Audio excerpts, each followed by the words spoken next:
اعوذ باللہ من الشیطان الرجیم بسم اللہ الرحمن الرحیم۔ الاعراب دیہاتی لوگ، اشد زیادہ سخت ہیں، کفرن کفر میں، و نفاقن اور نفاق میں۔ الاعراب اشد کفرن و نفاقا، دیہاتی لوگ سخت کافر اور منافق لوگ ہیں۔ وَأَجْدَرُ اور وہ اسی قابل ہیں، اللہ یہ کہ نہ، اللہ یہ کہ نہ، یعلم وہ جانے، حدود ما جو کچھ انزل اللہ انزل نازل کیا اللہ نے، علی اوپر، رسول ہی اپنے رسول کے صلی اللہ علیہ وسلم۔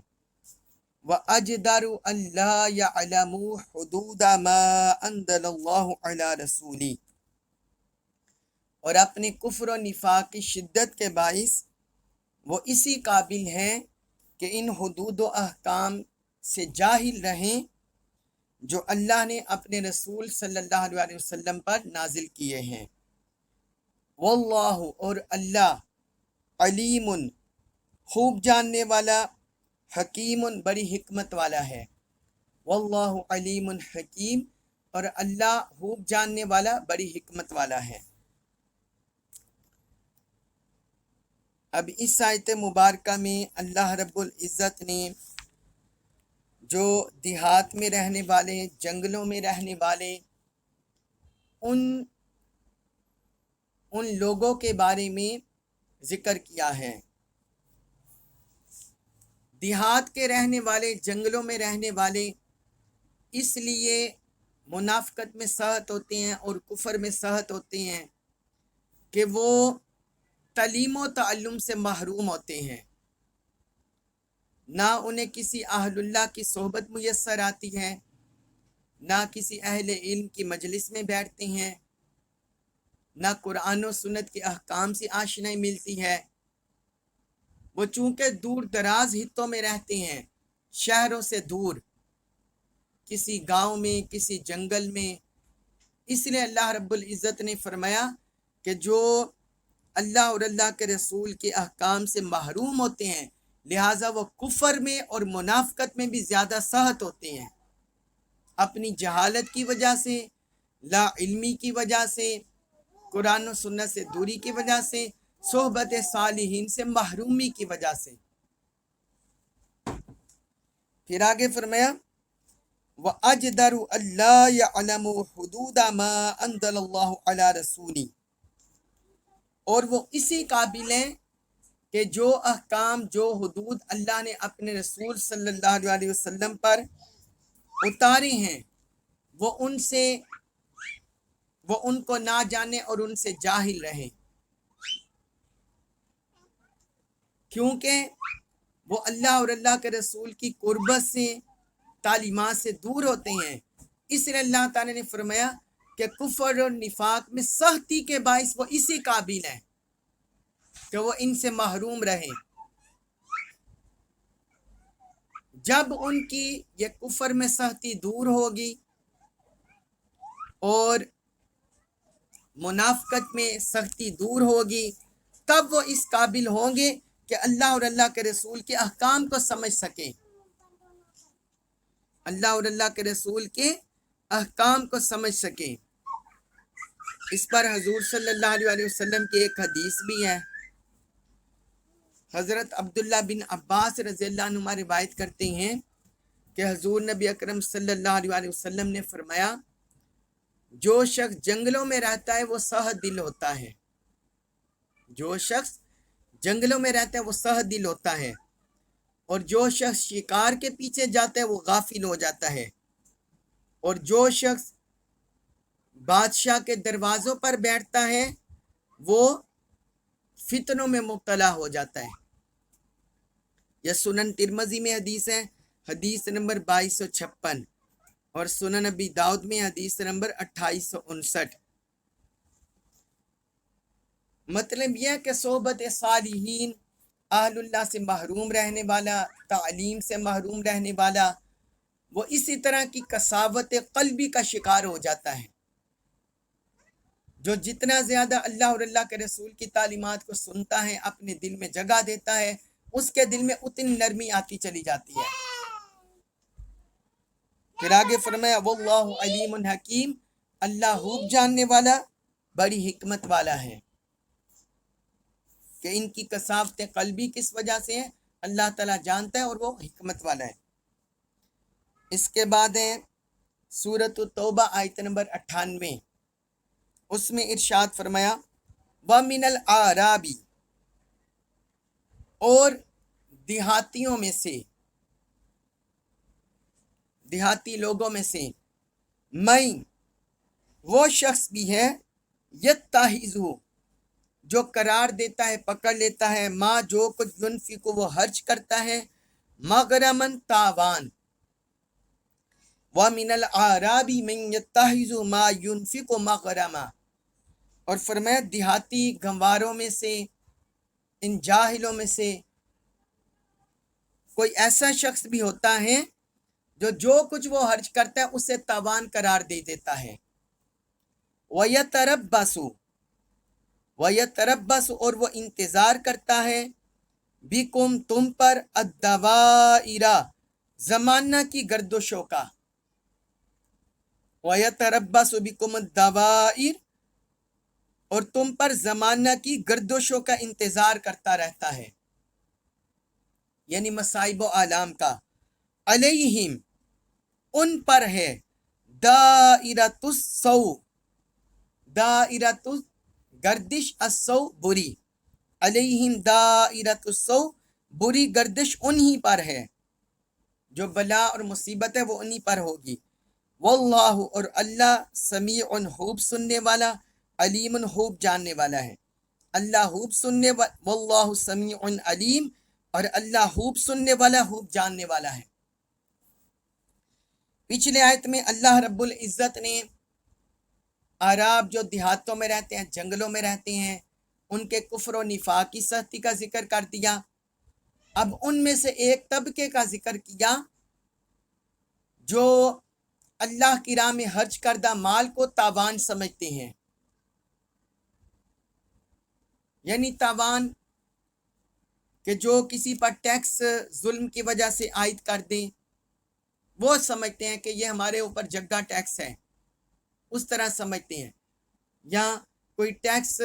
کوئی خلاف ورزی کرنے کی وجہ سے ٹیکس انہیں دینا پڑے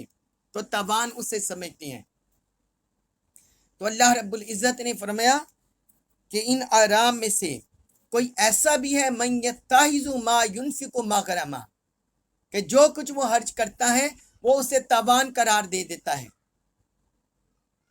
یعنی اہل ایمان تو اللہ کی راہ میں خرچ کرتے ہیں اللہ کی رضا پانے کے لیے، اللہ کی خوشنودی پانے کے لیے، اس کی اطاعت میں، اور بلاؤں کو دور کرنے کے لیے، وہ اس لیے خرچ کرتے ہیں اللہ کی راہ میں۔ جبکہ یہ جو جاہل طبقہ ہے، گنوار طبقہ، یہ صرف اس لیے خرچ کرتا ہے تاکہ تاوان سمجھتے ہوئے، وہ اللہ کی رضا کے لیے خرچ نہیں کرتے، اللہ کی قربت پانے کے لیے خرچ نہیں کرتے، بلکہ صرف تاوان سمجھ کر، کیونکہ وہ لوگوں کو دکھلاوے کے طور پر خرچ کرتے ہیں اور مسلمانوں کے خلاف خرچ کرتے ہیں، مسلمانوں کی اسٹرگل کے خلاف، اسلام کے خلاف، اس لیے وہ اسے محض ایک تاوان، جرمانہ سمجھتے ہیں۔ اور دوسرا وَيَتَرَبَّصُ بِكُمُ الدَّوَائِرَ، اور وہ اس انتظار میں رہتا ہے کہ تم پر زمانے کی گردشیں آ جائیں۔ زمانے کی گردشوں سے مراد ہے مصائب و آلام، سختیاں، تنگیاں، تکلیفیں۔ تو یہ جو گوار طبقہ ہوتا ہے، منافق طبقہ، جن کے دلوں میں نفاق ہوتا ہے، کفر ہوتا ہے، تو وہ مسلمانوں کے بارے میں سختیاں، تنگیاں، تکلیفیں، اس بارے میں انتظار میں رہتے ہیں۔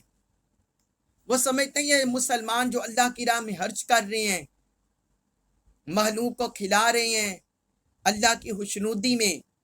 تو یہ تنگی میں گرفتار ہو جائیں، میں سختی میں گرفتار ہو جائیں گے، کسی مصیبت بلا میں گرفتار ہو جائیں گے، اللہ تعالیٰ نے فرمایا وہ اسی طرح تمہارے انتظار میں رہتے ہیں۔ مگر آگے فرمایا علیہم دائرۃ السوء، فرمایا انہی پر بری گردش ہے، کیونکہ اللہ کی راہ میں خرچ کرنا یہ انسان سے بلائیں، مصیبتیں، تنگیاں، سختیاں یہ دور کر دیتی ہیں، یہ انسان سے دور کر دیتی ہیں۔ اور جو لوگ اپنے ہاتھ کو بند رکھتے ہیں، اللہ کی راہ میں خرچ نہیں کرتے، کھلے نہیں چھوڑتے، اور حرص طمع رکھتے ہیں، فرمایا وہی انہی پر مصیبت ہوگی، بری گردش کا وہی شکار ہوتے ہیں۔ یہ جو بیماریاں، مصیبتیں اہل ایمان پر آ بھی جاتی ہیں، آزمائشیں آتی ہیں، اور یہ آزمائشیں حصہ ہیں، یہ بری گردش وہ ہوتی ہے جو انسان کو اللہ اور اللہ کے رسول کی قربتوں سے محروم کر دے، اور جو آزمائشیں، جس آزمائش میں انسان صبر کرے، اللہ کی بارگاہ میں شکر کرے، یہ اللہ کی قربت کا باعث بنتی ہیں، وہ بلا مصیبت نہیں ہوتی، بلکہ انسان اہل ایمان کے لیے آزمائش ہوتی ہیں، اس کی قربتوں میں اضافے کرنے کے لیے، قربتوں میں اضافہ کرنے کے لیے، اس کے درجات کی بلندی کرنے کے لیے۔ یہاں جو منافق طبقات کی خواہش کا ذکر ہے، یہ ان کے ہاتھ کی تنگی، کہ وہ مسلمانوں پر دیکھنا چاہتے ہیں کہ ان پر بلائیں آ جائیں، مصیبتیں آ جائیں، تنگیاں آ جائیں، یہ اس گردش کی بات ہو رہی ہے کہ یہ بدحال ہو، ہر وقت بدحالی میں رہیں۔ اللہ تعالیٰ نے فرمایا ایسی بات نہیں، بلکہ جو ایسی سوچ رکھتی ہیں، بلا و مصیبت کی بری گردش انہی پر ہے۔ آپ دیکھ رہے ہیں معاشرے میں کہ جتنے زیادہ لوگوں کے ہاتھ تنگ ہیں، آپ دیکھیں بلائے مصیبتیں بھی انہیں گھیر لیتی ہیں۔ جو کسی کے بارے میں برا سوچتا ہے، برے حالات اسی پر آ جاتے ہیں۔ یہ اللہ رب العزت نے قرآن میں ذکر کر دیا ہے۔ پھر آگے فرمایا واللہ سمیع علیم، اللہ خوب سننے والا، خوب جاننے والا ہے، کہ کوئی انسان کیسا سوچ رہا ہے، کیسا بول رہا ہے، کیسا عمل کر رہا ہے، اللہ تعالیٰ سن رہا ہے اور وہ جانتا ہے۔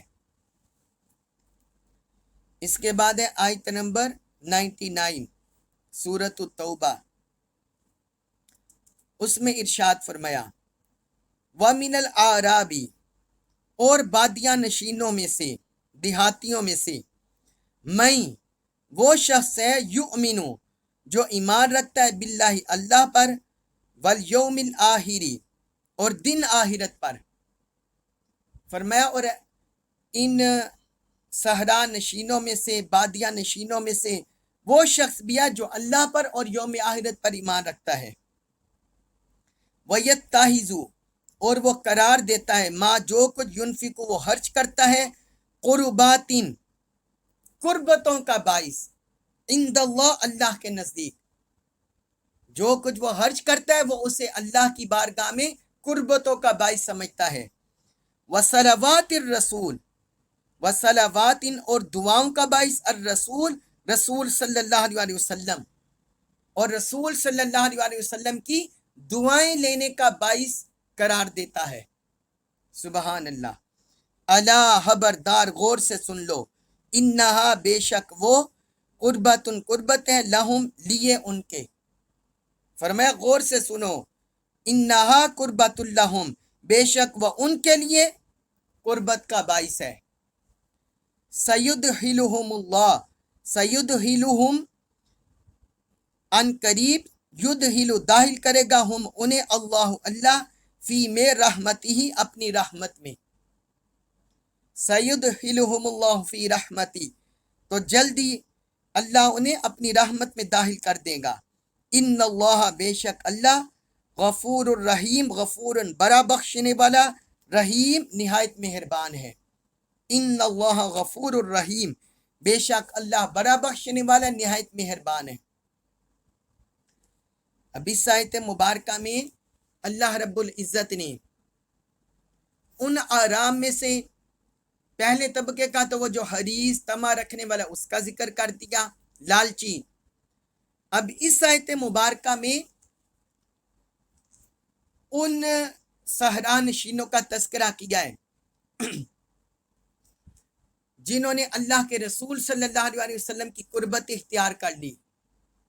اللہ اور اللہ کے رسول کی تعلیمات کو سمجھ لیا، سیکھ لیا، اور ان کے دل نرم ہو گئے،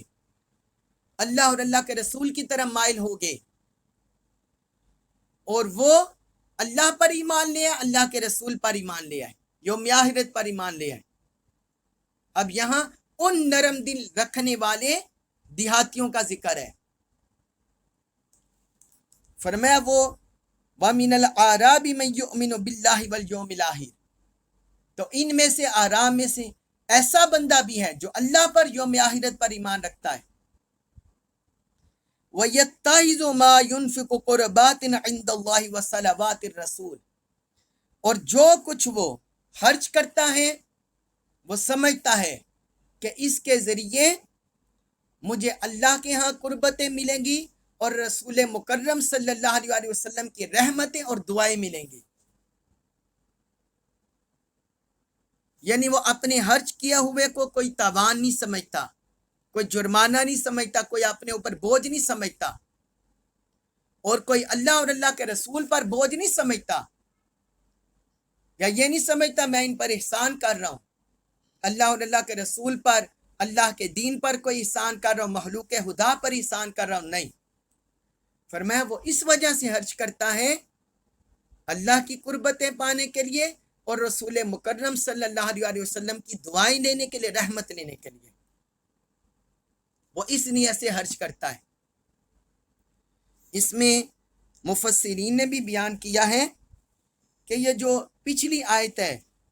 اس میں بعض قبیلے تھے اس وقت، بنو اسد، قبیلہ اسد، غطفان، تمیم، تو وہاں کے لوگ سخت دل تھے، تو پچھلی آیت ان کے متعلق ہے۔ اور یہ جو نرم دل رکھنے والے، اللہ کی قربت کے لیے خرچ کرنے والے، رسول صلی اللہ علیہ وسلم کی دعائیں لینے کے لیے خرچ کرنے والے، تو اس میں کہتے ہیں اس میں قبیلہ اسلم، غفار اور جوہینہ اس کے لوگ ہیں، اور بنو مزینہ کا ایک قبیلہ تھا شاہ بنی مکرین، اس کے لوگ ہیں کہ وہ خرچ کرتے تھے اللہ کی قربت پانے کے لیے، رسول مکرم صلی اللہ علیہ وسلم کی دعائیں لینے کے لیے، رحمت لینے کے لیے۔ تو اللہ تبارک و تعالی نے ان کو آگے خوشخبری سنائی، الا انہا قربۃ لہم، فرمایا سن لو خبردار،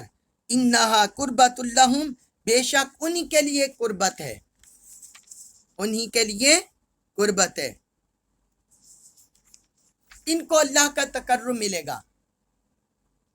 ان کو رسول مکرم صلی اللہ علیہ وسلم کی بارگاہ میں تقرب ملے گا، فرمایا انہی کے لیے قربت ہے۔ حضور صلی اللہ علیہ وسلم کی بارگاہ میں دعا لینے کے لیے خرچ کرنا، اس میں قرآن کی بھی آیت ہے، سورۃ التوبہ آیت نمبر 103، اس میں اللہ تعالی نے مزید وضاحت کیا ہے، فرمایا وصلی علیہم، اے حبیب آپ ان کے لیے دعا کیا کریں، ان صلاتک سکن لہم، کیونکہ آپ کی دعا ان کے لیے سکونت کا باعث ہوتی ہے۔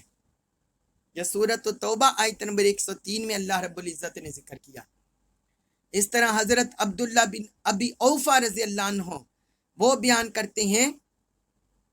کہ حضور نبی اکرم صلی اللہ علیہ وسلم کے پاس جب کوئی شخص صدقہ لے کر آتا تو آپ دعا فرماتے، اے اللہ فلاں خاندان پر اپنی رحمت نازل فرما، یعنی اس پر رحم فرما، اس کی مغفرت فرما۔ اور حضرت عبداللہ بن ابی اوفا کہتے ہیں جب میرے والد آپ صلی اللہ علیہ وسلم کی بارگاہ میں آئے تو آپ نے فرمایا، اللہ کی بارگاہ میں دعا کی، یا اللہ ابو اوفا پر صلات بھیج، صلات کا مطلب رحمت، مغفرت، یا اللہ ابو اوفا پر بھیج، آل ابو اوفا پر بھیج۔ یہ صحیح البخاری میں حدیث ہے، حدیث نمبر 1497، اور صحیح مسلم میں بھی حدیث ہے، حدیث نمبر 1078۔ یعنی صلوات الرسول سے مراد ہیں حضور کی طرف سے برکت ملنا، رحمت ملنا، دعائیں ملنا، یہ مراد ہے۔ صحابہ کرام حضور کی بارگاہ میں صدقہ و خیرات پیش کرتے تھے. اور یہ جو ہم جب صدقہ خیرات کرتے ہیں، کچھ بانٹتے ہیں اور پھر ہم فاتحہ پڑھتے ہیں، تو یہ آیت مبارکہ اس فاتحہ کی بھی اصل ہے. ہم اپنے عزیز و اقارب کے لیے صدقہ خیرات کرتے ہیں نا، تو فاتحہ پڑھتے ہیں، تو اس آیت مبارکہ سے یہ آیت مبارکہ اس کی بھی اصل ہے کہ جو کچھ خرچ کرو، صدقہ خیرات کرو، وہ اللہ کی قربت پانے کے لیے اور حضور صلی اللہ علیہ وسلم کی برکت پانے کے لیے. تو جب ہم فاتحہ پڑھ کر حج کرتے ہیں، دراصل وہ دعائے مغفرت جو کی جاتی ہے وہ اس آیت مبارکہ سے اخذ ہوتا ہے. باقی پھر میں حدیث بھی آپ کو سنا دی کہ حضور صلی اللہ علیہ وسلم کی بارگاہ میں جب صدقہ خیرات آتا تو اس طرح آپ دعا کرتے رحمت کی، برکت کی. تو اللہ تعالیٰ نے ان لوگوں کے بارے میں فرمایا سیدخلہم اللہ فی رحمتی، جلد ہی اللہ تعالیٰ انہیں اپنی رحمت میں داخل فرمائے گا. یعنی دنیا میں بھی ان پر انعامات ہوتے ہیں، نوازشی ہوتی ہیں، کرم ہوتا ہے، رحمت ہوتی ہے، اور پھر آخرت میں بھی اللہ تعالیٰ انہیں اپنی رحمت میں داخل کرے گا، جنت کی نعمتیں عطا فرمائے گا. ان اللہ غفور الرحیم، بے شک اللہ بڑا بخشنے والے نہایت مہربان ہے. تو جو کوئی بھی اللہ کے رسول، اللہ کی قربت اور رسول مکرم صلی اللہ علیہ وسلم کی رحمت پانے کے لیے خرچ کرتا ہے، وہ محروم نہیں ہوتا. اللہ کی طرف سے رحمت بھی ملتی ہے اور بخشش بھی اسے ملتی ہے. اللہ تبارک و تعالی سے دعا ہے کہ جو سنگ دل اعراب ہیں، اللہ تعالی ہمیں اس سے محفوظ فرمائے، اور جو اللہ پر ایمان لانے والے ہیں، اللہ کی قربتیں پانے والے ہیں، رحمتیں پانے والے ہیں، مال خرچ کر کے، اللہ تعالی ہمیں ان میں شامل فرما دے، اپنی رحمت کا حقدار ہمیں بنا دے. قرآن مجید کا کامل فہم نصیب فرمائے اور ہمیں اس پر عمل پیرا ہونے کی توفیق